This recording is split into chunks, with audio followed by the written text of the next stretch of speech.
Now, let's say that you don't have a new switch bank, or you can't get a new switch bank because they aren't made anymore.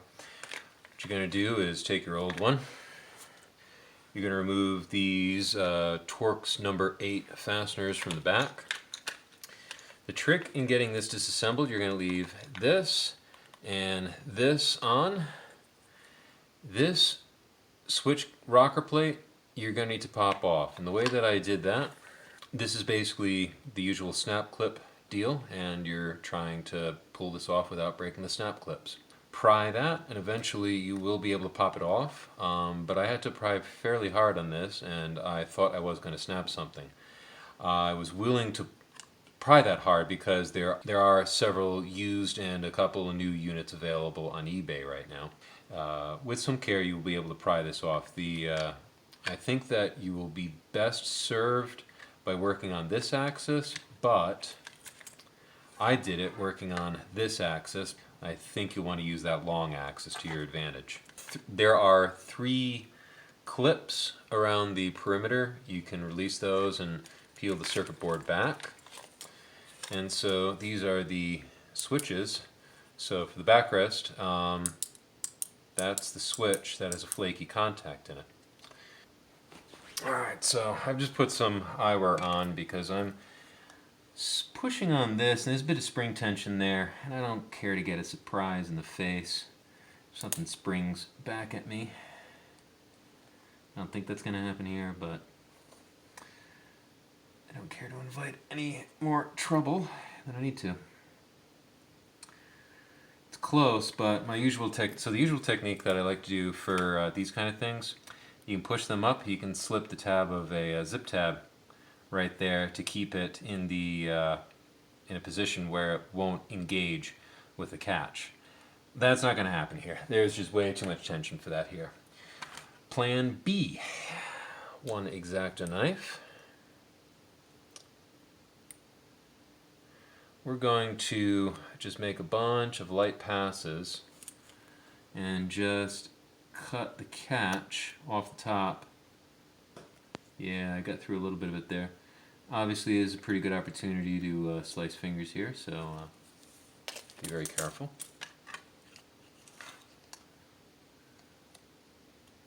There we go. All right.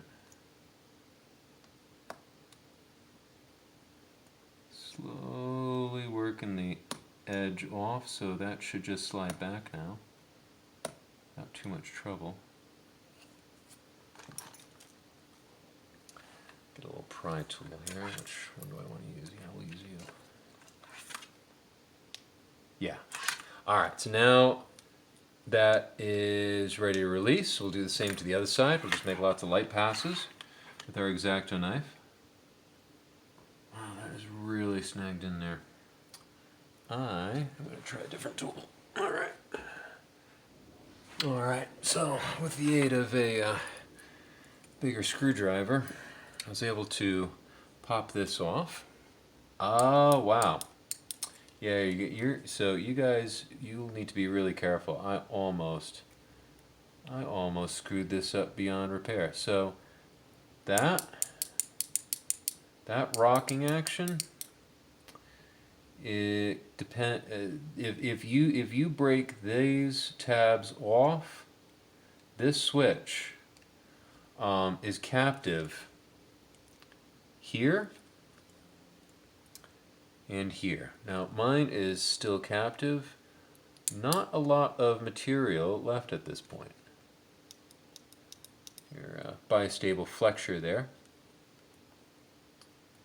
So all that happened was, it must just be a little bit of corrosion on, let's see, that is seat forward, seat back. Yes, the seat forward wasn't working on mine, so there must just be a little spot of corrosion or something right here or here.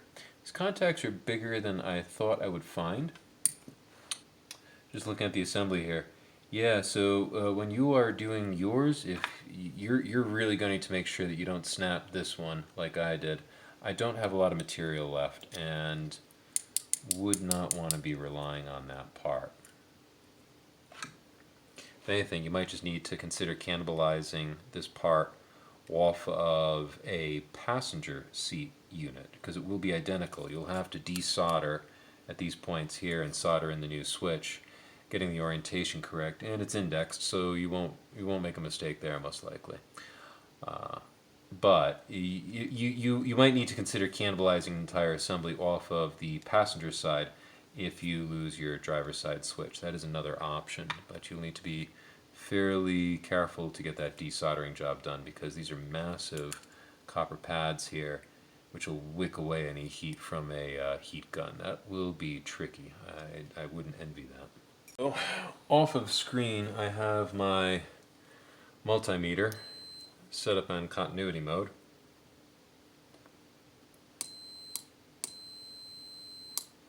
Alright. Now,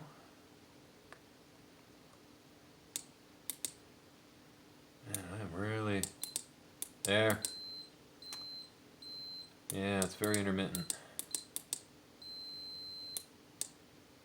So if I pull on that real hard, if I wiggle that around, I get contact sometimes, but reasonable amount of force,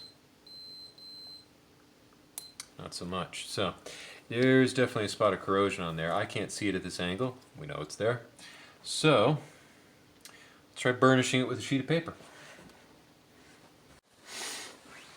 All right. Now that we've burnished our contacts, we're going to clean off the housing where I've been handling it. Well, really where we need to tape it, as the skin oil's in my hand. We'll prevent the Kapton tape from doing its job. Now, that housing is not, doesn't seem to be part of the structure for the for this switch. I've seen cases, of course, where the housing is part of the structure for the switch, and so you want to maintain that structure. In this case, it is not critical, but because I damaged one of the, or part of the retainer for this little guy, I'm going to want to keep that housing on there, because the failure mode would cause this to pop up and out of what will become a U-shaped area, or a U-shaped contact point. Right now it's wrapping around the whole thing, but that top is, could crack. There's not much material left there. So I want that housing on there to retain this and prevent it from popping out. It might still do the job, even if we develop a crack there. So this is Kapton tape. This is not available at your average retailer. It costs about $10 a roll, so not extraordinarily expensive, because this is used in large quantities in the microelectronics industry. So usual sources being say eBay. Zinc and tin oxides on here.